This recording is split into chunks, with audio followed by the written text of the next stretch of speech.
Plusieurs lignes de la parole mènent à une seule ligne, celle de la vérité éternelle.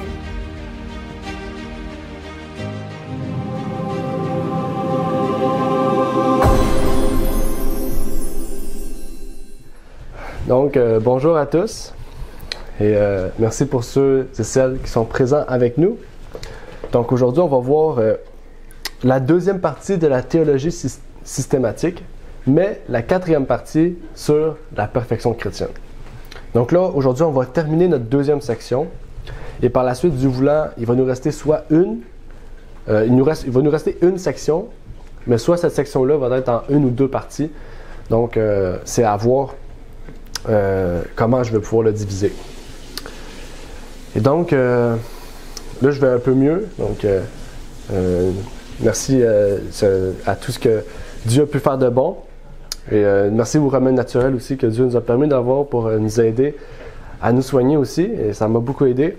Donc, je rends gloire à Dieu de pouvoir mieux vous parler en ce moment que tout à l'heure. Et donc, vous vous rappelez peut-être que nous avons vu la dernière fois une partie de la théologie systématique. Okay? Vers la fin de notre étude, on avait entamé un peu on avait dit ce que ça voulait dire, on avait entamé un peu ce que c'était. Vous vous rappelez, on avait parlé que c'était la science du salut, la science de la divinité de Jésus, la science des événements des derniers jours. C'était vraiment trois choses, trois branches. Donc on parle de l'eschatologie, la christologie et justement d'une autre branche que j'ai oublié le nom. Mais ces trois branches-là, c'était des branches qui venaient de la théologie systématique et qui nous concernaient, nous touchaient personnellement. Et aujourd'hui, ça va être un sujet qui va être très relié avec ce qu'on a parlé du péché auparavant. Donc, je vais toucher d'autres sujets, je veux dire d'autres branches, mais on va parler beaucoup d'un retour en fait du péché, puisque la perfection chrétienne concerne aussi la connaissance, mais surtout la bonne compréhension du péché. Donc, je trouvais ça important de pouvoir faire une partie relatée sur ce sujet-là, en fait. Et pour vous rappeler un peu ce qu'on avait parlé la semaine dernière, je vais commencer avec un texte important de la Bible, justement, qu'on avait lu. C'était notre texte du jour, si vous vous rappelez, de la dernière fois. Il se trouvait dans Jean 4, verset 7. « Soumettez-vous donc à Dieu, résistez au diable, et il s'enfuira de vous. » Rappelez-vous, on avait vu que résister, c'était pas une résistance passive, c'était une résistance active. Okay? On se bat avec Satan, c'est une bataille, c'est pas, on se laisse pas battre, puis on reste là, puis on essaie de vaincre le péché, non. Il y a une résistance active, avec Jésus-Christ. Et Dieu veut que nous prenions connaissance justement de ces choses de base. Tout ce qu'on a vu sur la théologie systématique. Mais avant de commencer avec cela, j'aimerais pouvoir prier avec vous, faire une courte prière pour évoquer la présence du Seigneur sur sa parole. Prions. Notre Père qui est aux cieux, j'aimerais te remercier, Seigneur, de nous permettre maintenant de nous réunir et de pouvoir étudier ta parole. Puisses-tu donc nous guider sur tout ce que nous aurons à dire, Seigneur, et que tout ce qui soit dit soit en accord avec ta parole, Seigneur. Et que tu puisses donc nous éclairer sur des choses peut-être que nous n'avions pas compris, nous avions mal compris. Et que tu puisses faire en sorte aussi que ce sermon puisse aider ceux et celles, Seigneur, qui peut-être aimeraient ou se poser des questions sur ces choses, Seigneur. Donc, je te prie, je te remets toutes ces choses entre tes mains au nom de ton Fils Jésus-Christ. Amen.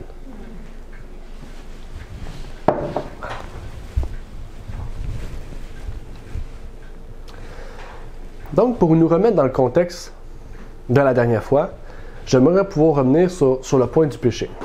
On va parler un peu de qu'est-ce qu'on a parlé la semaine dernière, et par la suite, on va continuer ce qu'on a vu. En fait, ce qu'on n'a pas vu, mais ce qu'on va voir aujourd'hui. Une bonne compréhension du péché va nous permettre de bien comprendre la perfection chrétienne et de l'obtenir par notre Seigneur Jésus-Christ. Et au fur et à mesure qu'on va avancer, vous allez voir pourquoi. Et donc, pour ceux et celles qui n'ont pas vu justement les études du péché qu'on a fait il y a quelques semaines, donc on a vu 3 parties sur le péché, donc 2 parties sur le péché originel et une partie sur la véritable compréhension du péché, je vous prie d'aller voir ces sermons-là pour vraiment voir en détail ce qu'on n'aura pas vu aujourd'hui. OK? Et donc, si vous vous rappelez, la semaine dernière, on avait parlé du terme calvinisme et arminianisme. OK? Il s'agissait ici de deux systèmes de théologie très différents. Calvinisme venant de Jean Calvin, okay? Et arminianisme venant de Jacobus Arminianus. Okay? Ces deux personnes-là, c'était deux branches de pensée sur la compréhension du péché. Okay? Et comme toute branche, il y a toujours une vraie et une fausse. Okay? Donc aujourd'hui, on va voir qu'est-ce que pense le calvinisme, okay? Qui est en fait la grande partie des protestants, okay? Même dans l'adventisme. Et qu'est-ce que pense un arminianisme? Okay? En fait, lorsqu'on compare ces deux systèmes-là, on trouve de nombreuses différences. Mais si on considère les bases de toutes ces différences-là, en fait, on s'aperçoit que ces deux systèmes de théologie ont tendance à avoir qu'une ou deux différences de base fondamentales. Donc, ce qu'il faut comprendre, c'est que ces différences de base-là vont mener à, oui, plusieurs grandes différences. Okay? Mais si on comprend ces différences de base-là, en fait, on élimine les autres. Parce que si une est fausse, le reste va être faux. Et si une est vraie, le reste va être vrai. Okay? Ces différences fondamentales, cependant, se ramifient. Okay? Ils font tourner d'autres engrenages dans le système. On avait vu ça aussi la semaine dernière. Okay? Quand on a un mensonge, l'engrenage ne va pas fonctionner comme il faut. Okay? Donc, il faut que d'autres engrenages fonctionnent ensemble pour que ça puisse marcher. Okay? Donc, quand on accepte un mensonge, souvent, on va aller supprimer d'autres vérités ou détériorer d'autres vérités pour faire en sorte que le mensonge puisse marcher avec la vérité, entre guillemets, qui ne sera plus une vérité. Le calvinisme, comme vous le savez peut-être, porte le nom de Jean Calvin, mais les graines du calvinisme, de la compréhension, okay, on peut dire de l'idéologie calviniste, du système de pensée, système fondamental, remontent à Augustin.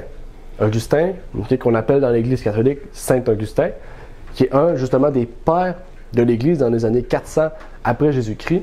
Justement, c'est lui qui a parlé de la première fois du péché originel et de d'autres points de vue. Et l'arminianisme, qui vient de Jacob Arminius, okay, son idéologie remonte, okay, oui, à cette personne-là qui était un protestant, mais si cette personne-là se base sur la vérité, ça veut dire qu'elle vient des apôtres, qu'elle vient de la Bible, en fait. Donc, on va voir qu'en fait, le calvinisme se base sur des doctrines catholiques et l'arminianisme, se base sur des doctrines bibliques. Donc, on aura à voir les points bibliques, est-ce que les calvinistes croient. Et donc, il faut comprendre aujourd'hui qu'il y a deux points, il y a deux branches fondamentales de la compréhension du péché. Okay? Et donc, il faudra prendre position pour la vérité. Et donc, c'est ça qu'on va révéler aujourd'hui. Et donc, Calvin et Arminius, okay, avaient des idées très différentes, que ce soit sur la prédestination, okay, et le libre arbitre, mais ils avaient aussi des idées très différentes sur la nature du péché. Pour le calvinisme, le péché ressemble davantage à une maladie. Parce qu'en fait, quand vous naissez avec le péché. Okay? Votre nature, vous, est le péché. Donc, vous naissez, vous êtes pécheur, vous êtes déjà condamné à la mort. Vous ne pensez peut-être pas que vous croyez au calvinisme, parce que des fois, on se dit le péché, c'est ça. Mais quand on pose la question à quelqu'un, qu'est-ce que le péché? Explique-moi là. Okay? Vous allez voir qu'il y a beaucoup de personnes, même plusieurs personnes, et peut-être certains membres de notre famille, qui sont calvinistes en fait, qui ont cette idéologie calviniste et qu'il faut justement enlever de notre tête. Mais en fait, pour résumer la chose, okay? Si une personne croit que les êtres humains sont nés pécheurs, ils sont calvinistes. Le calvinisme, pour résumer, à sa compréhension du péché, c'est cela. En fait, au début, à l'époque des pionniers, l'adventisme n'a jamais enseigné le calvinisme. En fait, les pionniers ont commencé, okay, le mouvement adventiste a commencé sur des bases, des racines solides arminiennes en fait. Nous croyons que Dieu donne le libre arbitre et que les gens ne sont pas prédestinés à être sauvés ou à être perdus.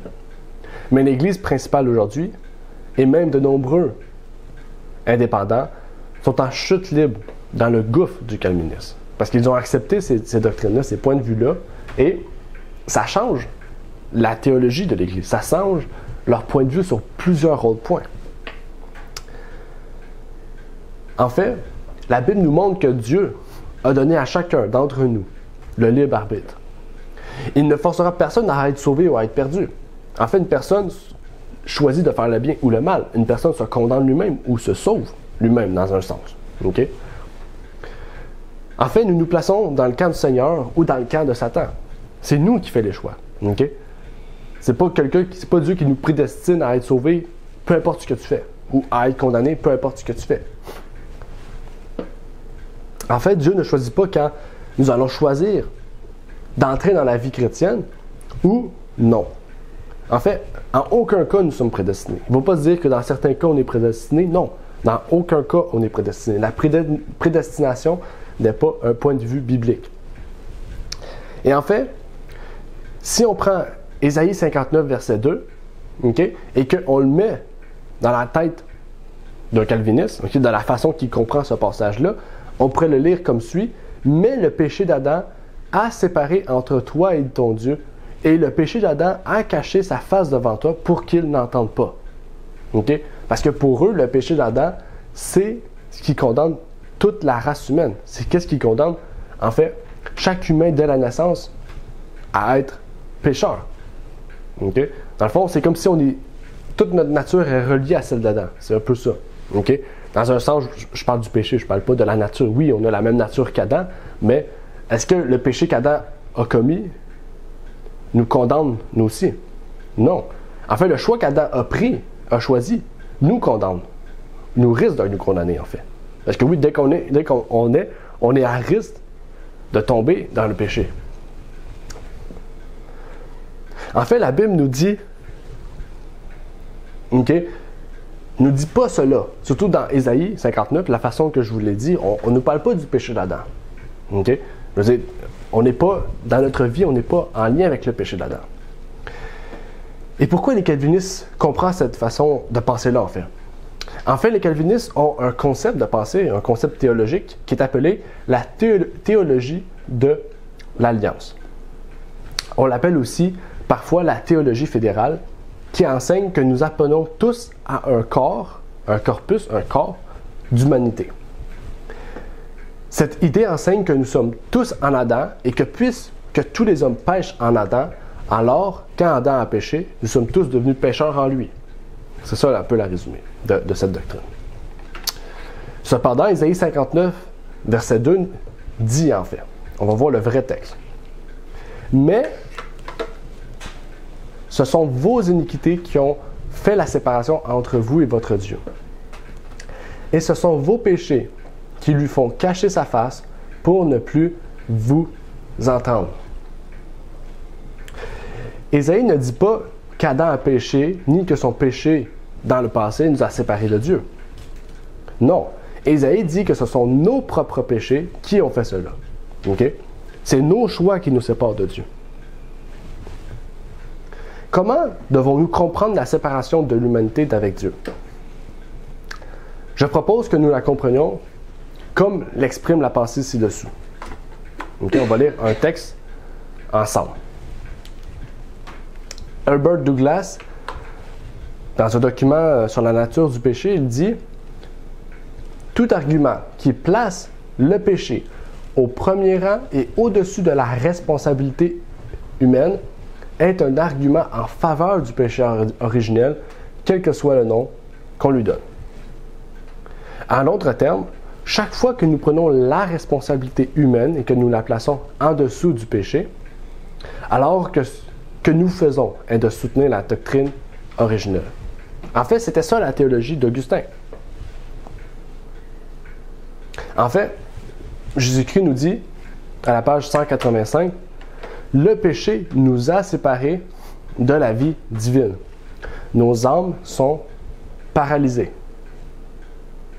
Un autre texte nous dit comme suit, « Dès que nous nous séparons de Dieu par le péché qui est la transgression de sa loi, Satan prend le contrôle de notre esprit. Nous devons chercher sincèrement à nous rapprocher de Dieu. » En fait, Ellen White nous parle ici de notre séparation d'avec Dieu. Cette séparation peut-elle donc être quelque chose avec lequel nous sommes nés? Non. Ça dit, dès que nous séparons de Dieu par le péché, dès que nous commettons le péché, nous sommes séparés de Dieu. Et ça dit ici, le péché est la transgression de sa loi. Donc, dès qu'on est, on ne peut pas être transgresseur de la loi de Dieu. Parce qu'on ne sait pas c'est quoi la loi de Dieu. On ne sait pas c'est quoi le bien ou le mal. Ben, dès qu'on a connaissance du bien et du mal, qu'on a connaissance du péché, et qu'on est conscience, il faut surtout se dire qu'on est conscience de cela, ok? Là, on est soumis à cette séparation d'avec Dieu. On est soumis à la loi du péché.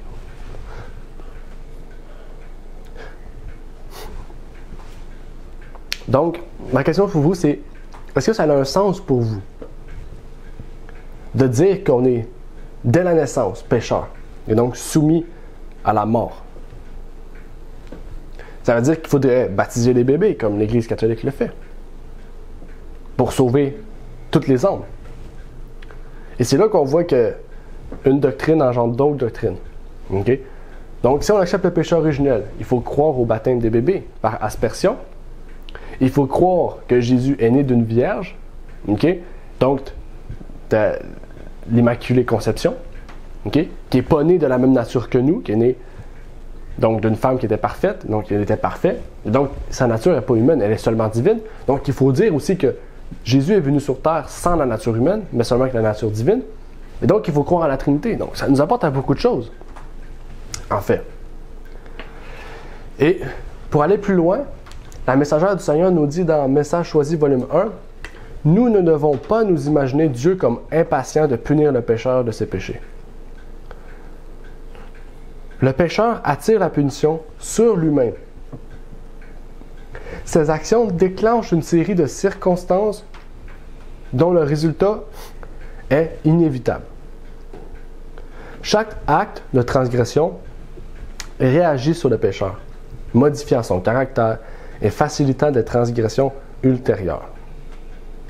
En choisissant le péché, les hommes se séparent de Dieu, se coupent du canal des bénédictions, et il en résulte nécessairement ruine et mort. En fait, ce passage-là nous indique clairement que par nos propres actions, nous commençons ou entamons un enchaînement de circonstances qui aboutit donc à un résultat. Et c'est un résultat sûr, en fait. Ce n'est pas à cause d'Adam ou de quelqu'un d'autre.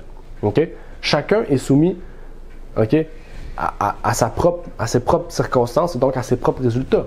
Okay? Si on choisit de faire le bien, on va avoir un résultat qui est bien. Si on choisit de faire le mal, on va avoir un résultat qui est mal. Et donc qui mène au péché, et donc à la mort. Okay? Mais pas parce que mon père a commis tel péché que moi je suis soumis à lui, donc je commets le même péché. Non. Okay? Chaque personne est séparée et donc chaque personne est soumise, oui, aux mêmes lois, mais pas aux mêmes choix. Chacun a le choix de faire des choix différents, en fait. Et même Ellen White a écrit dans une lettre à Uriah Smith, « Dieu ne se sépare pas de son peuple, mais son peuple se sépare de Dieu par sa propre ligne de conduite. Okay? Dieu, en fait, reste toujours à la même place. Il fait toujours la même chose pour l'humanité. Mais c'est nous qui choisissons de se séparer de Dieu. C'est nous qui décidons de partir de Dieu, de choisir une autre ligne que celle que Dieu veut pour nous.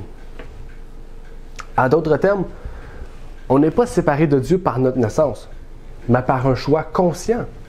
On est conscient qu'on se sépare de Dieu. En même temps, nous devons toujours nous rappeler que chaque personne vit sur un terrain de jeu inégal. OK? Dans le ministère de la guérison, à la page 142, on peut lire comme suit. « Mettons-nous à la place de ceux qui sont tentés. Songeons à la puissance de l'hérédité, à l'influence des mauvaises compagnies, aux circonstances défavorables, aux mauvaises habitudes. Comment ne pas tomber dans des conditions pareilles? Pourquoi nous étonner de ce que beaucoup répondent si lentement à nos efforts pour les relever? Il arrive souvent que ceux qui semblent les plus grossiers, les plus mal disposés, deviennent, une fois gagnant l'Évangile, ses adhérents et ses défenseurs les plus zélés. tout n'est pas corrompu chez eux. Lorsqu'on témoigne de ce qu'on vous témoignez aux pécheurs, rappelez-vous qu'ils peuvent devenir un jour, par la puissance de leur propre choix et par nos prières, les travailleurs les plus acharnés et les plus zélés pour le Seigneur. N'oubliez pas que, comme on vient de le voir, à la puissance de l'hérédité, à l'influence de mauvaise compagnie, aux circonstances défavorables, aux mauvaises habitudes, chaque personne vit dans un terrain de jeu différent. OK? On peut prendre un exemple. Quelqu'un qui fait l'école à la maison ou quelqu'un qui va à l'école vit sur un terrain de jeu inégal. Parce qu'à l'école, à la maison, il est dans un milieu familial, chrétien, on pourrait dire, la majorité du temps. Tandis qu'à l'école, il va dans un milieu païen, athée. Okay? Qui est donc soumis à des idéologies différentes, soumis à des études différentes aussi, à des personnes qui enseignent des choses qui peut-être ne sont pas en accord avec la Bible. Et donc, c'est pour ça qu'en fait, on ne peut pas juger une personne selon son milieu ou selon son mode de vie. Il faut prendre connaissance, oui, de son mode de vie pour comprendre aussi son état. En fait, le Saint-Esprit peut les toucher, les amener à la repentance. S'ils ne résistent pas, bien sûr. Rappelez-vous que bien qu'ils puissent être avilis par beaucoup de mal, il nous a dit « Tout n'est pas corrompu chez eux ». Et dans Ézéchiel 18, verset 20, on trouve un verset qui fait exploser la pensée de la théologie fédérale, qui dit que nous sommes tous imputés de la culpabilité d'Adam. Le verset dit, Ézéchiel 18, verset 20, « L'âme qui pêche est celle qui mourra. Le Fils ne portera point l'iniquité du Père, et le Père ne portera point l'iniquité du Fils. La justice du juste sera sur lui, et la méchanceté du méchant sera sur lui. » Donc en fait, on a une réponse très claire ici. OK? L'iniquité du Père ne sera pas sur celle du Fils. OK? Parce que ça veut dire que si mon père était pécheur toute sa vie et qu'il meurt, ça veut dire que moi je suis condamné à mourir. Ce qui est illogique. Donc ça veut dire que qu'est-ce qu'Adam a fait comme choix? Je ne suis pas soumis à ses choix. Je ne suis pas soumis à ce que lui a fait. Ben, je suis soumis, oui, aux lois du péché parce que je nais dans un monde pécheur. À cause qu'Adam, oui, a fait entrer le péché dans le monde. En fait, Dieu donne à l'humanité un libre arbitre. Et les choix déterminent notre position vis-à-vis de Dieu et donc notre destinée. La Bible enseigne que c'est l'éducation et non la nature qui est le véritable problème du péché. Elle enseigne que nous sommes pécheurs par choix. La nature volontaire du péché est claire dans toute la Bible. Et on va aller voir le Maître, Jésus-Christ, s'adresse aux pharisiens en disant « Si vous étiez aveugles, vous n'auriez point de péché. Mais maintenant vous dites « Nous voyons. C'est à cause de cela que votre péché subsiste. » Remarquez qu'il s'agit de votre péché et non du péché de quelqu'un d'autre.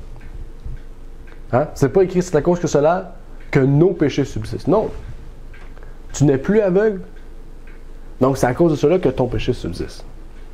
Le tien, à toi.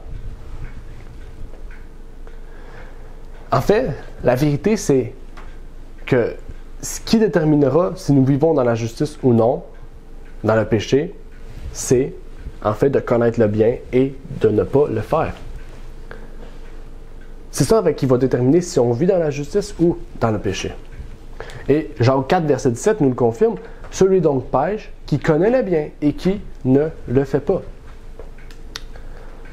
Donc une personne qui sait que c'est mal, okay, et qui décide de le faire soit en cachette ou de le faire quand même publiquement, en fait, celui-là pêche. Parce qu'il connaît que c'est mal. Et il connaît donc le bien. Mais il décide de faire le mal. Il faut comprendre aussi que être tenté n'est pas un péché. Mais si on subit la tentation, c'est là qu'on pêche. Jacques, encore une fois, nous le dit. En fait, Jacques nous révèle beaucoup de choses au sujet du péché. Jacques 1, versets 14 et 15 nous dit « Mais chacun est tenté quand il est attiré et amorcé par sa propre convoitise. Et après que la convoitise a conçu, elle enfante le péché, et le péché étant consommé engendre la mort. C'est quand la convoitise a été conçue que donc elle enfante le péché, et donc que le péché engendre la mort. Mais si on ne conçoit pas la convoitise, enfin on ne conçoit pas le péché et on ne conçoit pas la mort. Est-ce que c'est logique pour vous? Est-ce que c'est quelque chose qui est comprenable pour vous? En fait, c'est pas moi qui le dis, c'est la Bible qui le dit. Et pour ajouter à cela, justement, ce qu'on vient de lire dans Jacques, j'aimerais pouvoir lire avec vous un passage de l'Esprit de prophétie à ce sujet. Elle dit comme suit. « Il y a des pensées et des sentiments suggérés et suscités par Satan qui agacent même les meilleurs des hommes. » Oui, parce qu'aucun homme, on pourrait dire, n'est pas touché par cela. Même les meilleurs hommes sont touchés par cela. Mais, si on ne les chérit pas, si on les repousse comme étant détestables, l'âme n'est pas contaminée par la culpabilité et aucun autre n'est souillé par leur influence. Parce que oui, il faut comprendre, quand toi tu commets le péché, ce péché-là peut amener d'autres personnes à le faire. Il peut influencer d'autres personnes. Il y a une différence là. OK?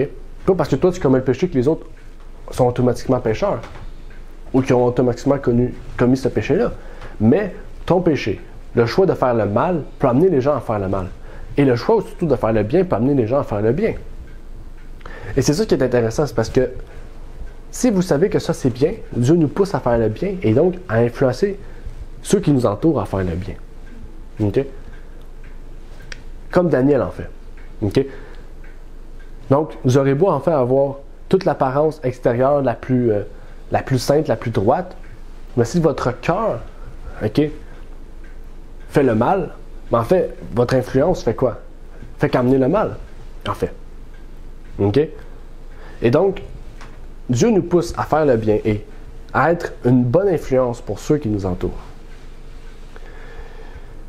Et au sujet du psaume 91, parce que le psaume 91 a un lien aussi étroit avec le péché, Ellen White nous dit encore dans Jésus-Christ, à ce sujet, grâce à la foi d'une mère en prière, même le tout petit enfant qui se trouve dans ses bras peut demeurer à l'ombre du Tout-Puissant. Jean-Baptiste fut rempli du Saint-Esprit dès sa naissance.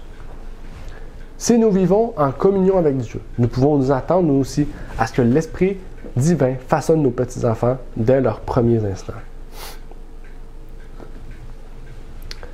Et en fait, Jean-Baptiste se réjouit, seulement en grandissant, il s'est réjoui de cela. Parce que sa mère avait la foi. Et à cause que sa mère avait la foi, et que sa mère était en prière, en fait, le petit enfant était sous l'ombre du Tout-Puissant. Ce qui veut dire que si Jean-Baptiste serait mort à 2 ans, parce que sa mère a la foi, le petit enfant va être sauvé. Par la foi de sa mère, le petit enfant trouve grâce. En fait, le petit enfant se trouve bon aux yeux de Dieu, juste aux yeux de Dieu. OK? Et donc, plusieurs pourraient nous dire que c'est impossible. Mais pourtant, l'Esprit de prophétie nous en parle.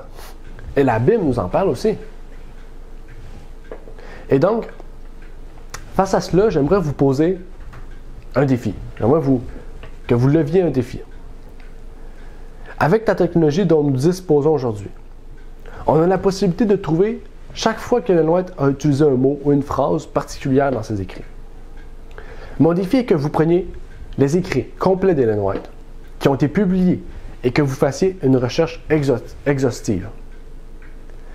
Et regardez si vous trouvez une seule référence aux hommes et aux femmes comme étant des pécheurs nés, ou des transgresseurs nés, ou toute combinaison de n'importe quelle phrase qui suggère que nous sommes nés comme des pécheurs involontaires.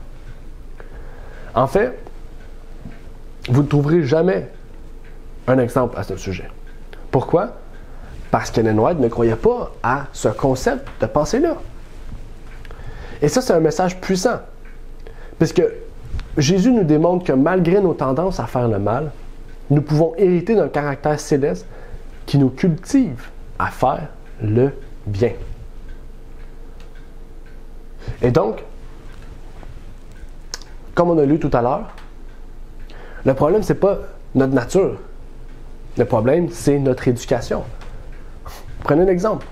Jésus-Christ, ils n'ont commis aucun péché. C'est pas parce que sa femme, c'est pas parce que sa mère était parfaite. C'est parce que sa mère a donné une bonne éducation à Jésus. Si sa mère n'aurait pas fait le bon travail quand il était jeune, Jésus-Christ aurait peut-être pas réussi. Et Jean-Baptiste fut rempli du Saint-Esprit dès sa naissance. Pourquoi? Parce que sa mère avait un lien de prière étroit avec Dieu. Et même qu'elle lui a donné une éducation aussi sainte. Puisque Jean-Baptiste était celui qui devait amener les gens vers Jésus-Christ. En fait, on voit que l'éducation nous apporte à être juste, à être droit aux yeux de Dieu. Et l'éducation n'arrête pas à 8 ans ou à 9 ans. Elle arrête jusqu'à temps que la personne soit assez mature pour pouvoir prendre ses propres décisions sans l'aide de ses parents. OK? Donc, ça peut être un âge plus vieux, en fait. Ça peut être à 18 ans, 19 ans, 17 ans. Je ne sais pas, en fait, exactement quel âge. Mais en fait, il y a une autre question qui s'ouvre à nous. N'oubliez pas le défi, encore une fois. Mais il y a une question qui s'ouvre à nous. Quelles sont les implications, en fait, dans cela? En fait, j'espère que vous avez suivi jusqu'à maintenant très attentivement tout ce qui a été dit, aussi de manière réfléchie pour que vous puissiez comprendre, en fait. En fait, si le péché est une maladie, ou s'il fait partie de notre nature, alors Jésus pourrait-il venir et prendre réellement notre nature, tout en étant saint, pur et sans tache? Parce que la Bible dit que Jésus est le Fils de l'homme. Jésus n'aurait pas pu être le Fils de l'homme s'il n'aurait pas pris la nature humaine.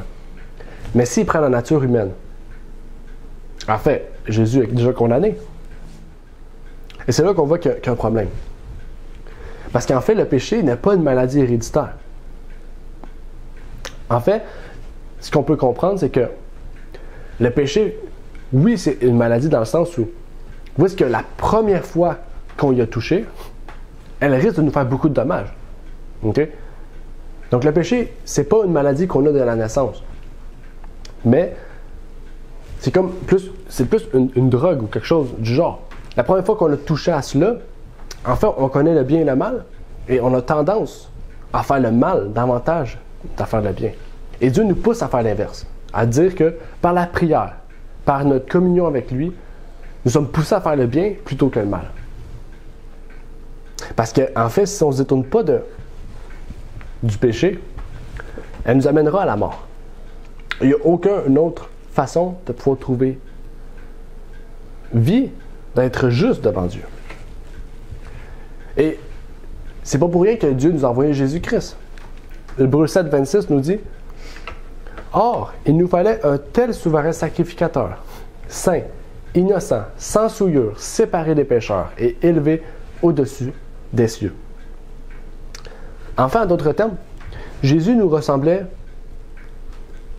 seulement physiquement, mais pouvait-il faire des choses que nous ne pouvions pas faire?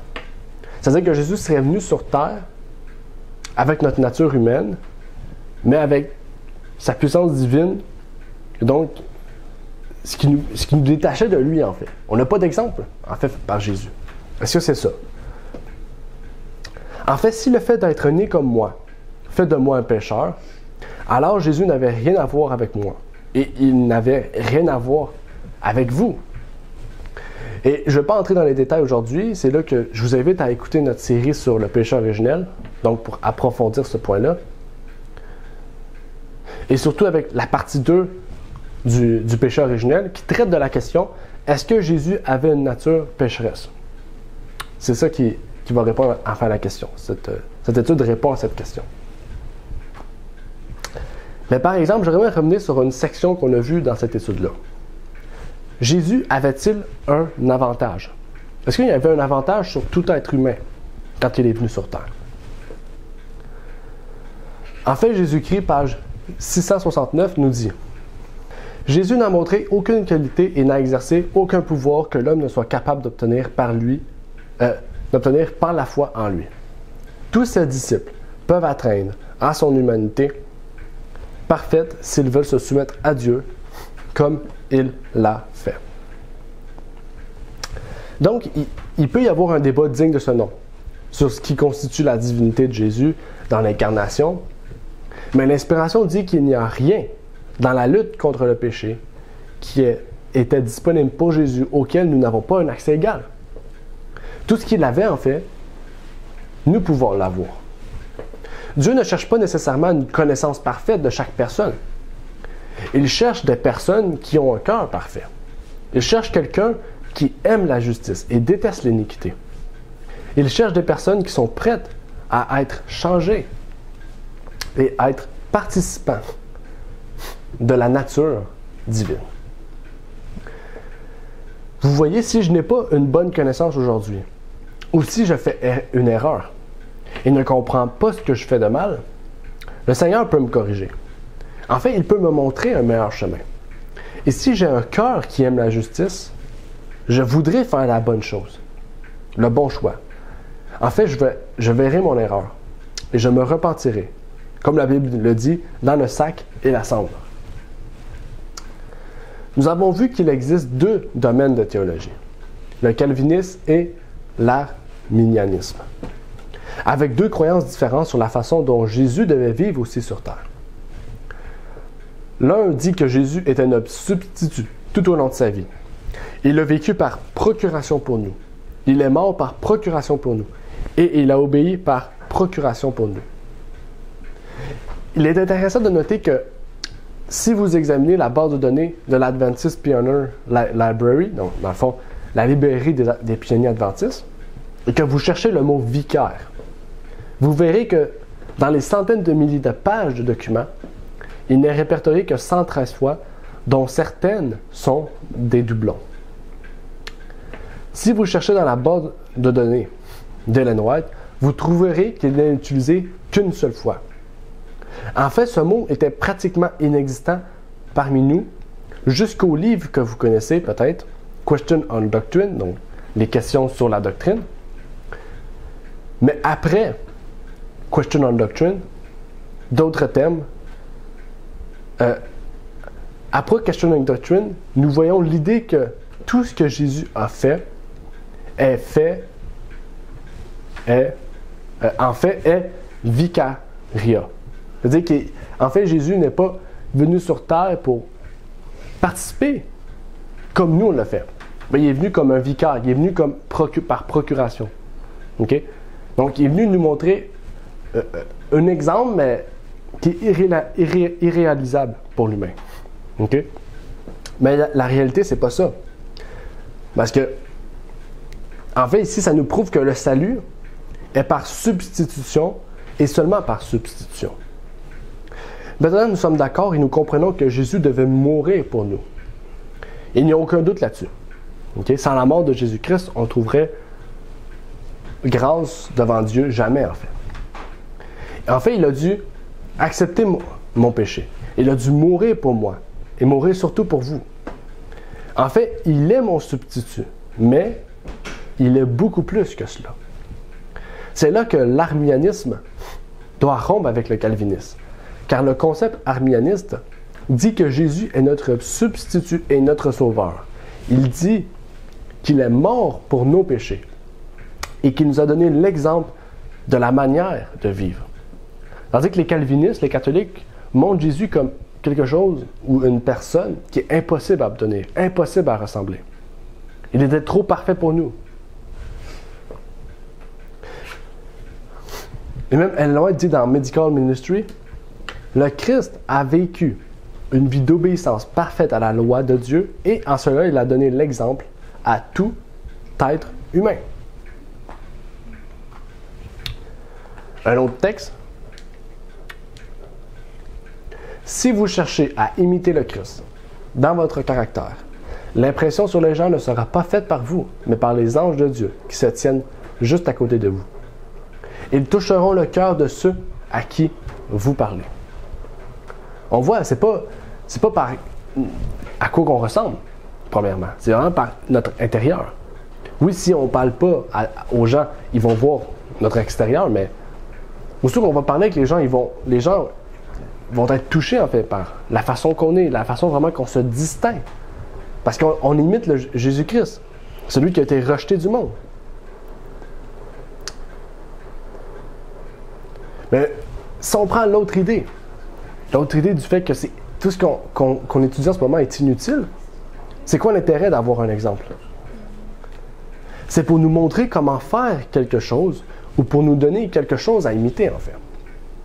Il n'y aurait aucun sens à ce que Jésus nous laisse un exemple si nous ne devions pas suivre cet exemple ou si nous ne devions pas imiter sa vie. Quel serait le but des 4 évangiles? Les 4 évangiles n'auraient aucune utilité, en fait. En fait, même le Nouveau Testament n'aurait peut-être aucune utilité. Parce qu'on n'aurait pas d'exemple. Et les apôtres, en parlant de Jésus, disant qu'il faut lui ressembler, ils disent des mensonges. J'aimerais lire un autre texte avec vous qui nous dit comme suit. Les hommes et les femmes trouvent de nombreuses excuses à leur propension au péché. Le péché est présenté comme une nécessité, un mal qui ne peut être surmonté. Mais le péché n'est pas une nécessité. Le Christ a vécu dans ce monde de l'enfance à l'âge adulte et pendant cette période, il a rencontré et résisté à toutes les tentations qui assaillent l'homme. Il est le modèle parfait de l'enfance, de la jeunesse et de l'âge adulte. Pour moi, ou pour ceux qui ont peut-être encore de jeunes enfants, cela devrait être encourageant, en fait, de pouvoir trouver un exemple, de pouvoir trouver quelqu'un à imiter. En fait, le mot théologie, c'est pas un mauvais mot en soi, parce que ça signifie simplement l'étude de Dieu. En fait, c'est très pratique si nous pouvons le mettre dans ce genre de considération qu'on fait en ce moment. La controverse vieille de 2000 ans sur l'humanité du Christ n'est pas une simple discussion académique ou théorique. Elle concerne la manière dont nous allons vivre. Elle concerne le type de vie que nous allons produire. Bien comprendre l'humanité du Christ a tout à voir avec le genre de personne que Dieu attend de sceller. Dans Apocalypse 7, 1 à 4 et Apocalypse 14, 4 et 5, on peut y lire. Après cela, je vis 4 anges qui se tenaient aux 4 coins de la terre, retenant les 4 vents, afin qu'aucun vent ne soufflât ni sur la terre, ni sur la mer, ni sur aucun arbre. Puis je vis un autre ange qui montait du côté de l'Orient, tenant le sceau de Dieu vivant. Et il cria à grande voix aux 4 anges qui avaient reçu le pouvoir de nuire à la terre et à la mer en disant « Ne nuisez point à la terre, ni à la mer, ni aux arbres, jusqu'à ce que nous ayons marqué d'un sceau le front des serviteurs de notre Dieu. » Et j'entendis le nombre de ceux qui avaient été marqués. 144 000 marqués d'entre toutes les tribus des enfants d'Israël. Et Apocalypse 14, versets 4 et 5 nous dit « Ce sont ceux qui ne se sont point souillés avec les femmes, car ils sont vierges. Ce sont ceux qui suivent l'agneau ou qui l'aillent. Ce sont ceux qui ont été rachetés d'entre les hommes, comme des prémices pour Dieu et pour l'agneau. Il ne s'est point trouvé de fraude dans leur bouche, car ils sont sans tache devant le trône de Dieu. » C'est un standard élevé. Dieu interrompt tout ce qui se passe sur cette terre pour s'assurer que ces personnes soient scellées. Les choses sont prêtes dans ce monde à exploser et à imploser sur cette terre. Et Dieu dit quoi? Dieu dit, c'est pas encore le moment. Mais, quand le moment sera venu, il dira, vous pouvez lâcher les vents, parce que mon peuple est scellé maintenant. Il retient tout maintenant. Beaucoup de grands événements sont prêts à se produire. Et nous nous demandons quand ces choses vont exploser. Et en fait, la Bible nous montre que ces choses vont exploser bientôt. Et en fait, Dieu appelle son peuple à être prêt. Là, ici, ce n'est pas seulement une recherche de connaissances. Mais Dieu recherche un peuple qui veut changer son cœur, comme la Bible nous le dit. Comprendre le but de notre Seigneur dans le sanctuaire céleste permettra de clarifier non seulement la mission, mais le message de l'Église. Nous pouvons avoir le pardon des péchés. Nous pouvons dire « mes péchés sont pardonnés », mais nous pouvons aussi dire « je ne dois plus continuer à vivre dans le péché ». C'est une vérité certaine que l'Adventiste a été... c'est une vérité certaine que l'Adventiste a été créé pour préparer les honnêtes chercheurs de vérité à être traduits et non à mourir. En fait, le but de l'Église adventiste, dès sa fondation, ça a été de préparer un peuple. Pas seulement préparer un peuple à recevoir les connaissances bibliques, mais préparer un peuple à recevoir Jésus-Christ dans leur vie, à changer leur cœur pour, justement, être scellés, et non pas à trouver la mort. En fait, c'est la raison de l'adventisme. Oui, on peut dire que les adventistes connaissent le sabbat, les adventistes connaissent la divinité, mais les adventistes, c'est, oui, c'est connaissance, mais c'est surtout un peuple qui veut préparer, justement, des gens à recevoir Jésus-Christ dans leur vie, mais à pouvoir changer leur cœur et à se dire, non seulement mes péchés sont pardonnés, mais je ne veux plus vivre dans le péché. Cette préparation implique un peuple qui laissera le Saint-Esprit achever l'œuvre de Dieu, en transformant les rebelles en joyeux disciples du Christ. Des gens qui sont si bien installés dans la vérité qu'ils ne diront plus jamais non à Dieu. D'une manière plus personnelle, le fait de bien saisir l'humanité de Jésus ajoutera beaucoup plus de réalité à nos prières. Car même si nous, en tant qu'hommes et femmes, garçons et filles, connaissons les difficultés pratiques de la vie dans un monde mauvais et infesté par le péché, nous savons que Jésus-Christ a connu toutes les tentations de la nature inférieure que nous sommes tous communes. Nous avons tous cette nature-là et on sait que Jésus-Christ a eu la même vie, les mêmes tentations, tout, 100%. La même chose que nous. Et donc, c'est ma prière et mon appel pour chacun d'entre vous aujourd'hui. Et que Dieu vous bénisse. Amen. Merci d'avoir écouté cette vidéo. Pour plus de contenu, abonnez-vous sur notre site Internet. Il est également possible pour vous de nous suivre sur notre page Facebook et de nous contacter par email.